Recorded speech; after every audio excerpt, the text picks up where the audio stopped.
Είμαι από Κατερίνη, μένω στη Γερμανία και συγκεκριμένα στη Στουτγκάρδη εδώ και 3 χρόνια. Μετά από μια κουβέντα που είχα το καλοκαίρι του 2016 με την φίλη μου που μένει εδώ πέρα αρκετά χρόνια, της είχα πει ότι οικονομικά δεν ήμουν καλά και ψυχολογικά και ότι σκέφτομαι να φύγω από την Ελλάδα και συγκεκριμένα να πάω στη Γερμανία.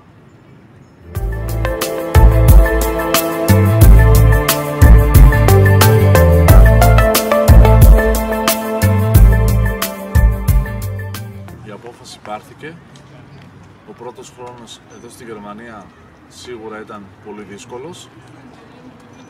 Αποφάσισα να δουλέψω σε ένα ελληνικό κλαμπ για να μπορέσω να γνωρίσω κόσμο και για να μπορέσω να καλύψω τα έξοδα του σχολείου, γιατί ήθελα να μάθω γρήγορα τα γερμανικά για να μπορέσω να βρω μια καλύτερη δουλειά.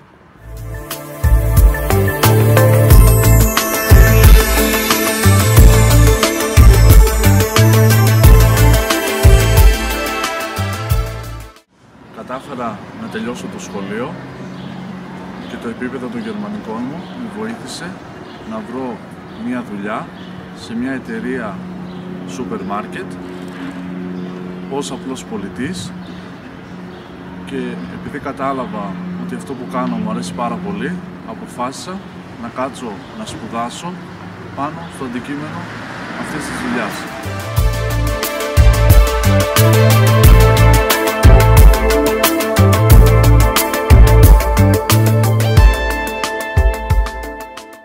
Φεύγοντας από την Ελλάδα, η οικονομική κατάσταση ήταν πολύ δύσκολη.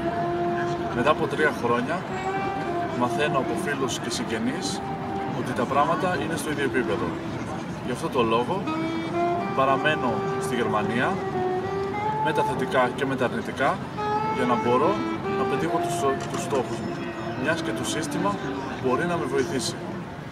Αν και μου λείπει πάρα πολύ η Ελλάδα και τη σκέφτομαι συνέχεια, αυτή τη στιγμή δεν σκέφτομαι να επιστρέψω, αλλά δεν το αποκλείω.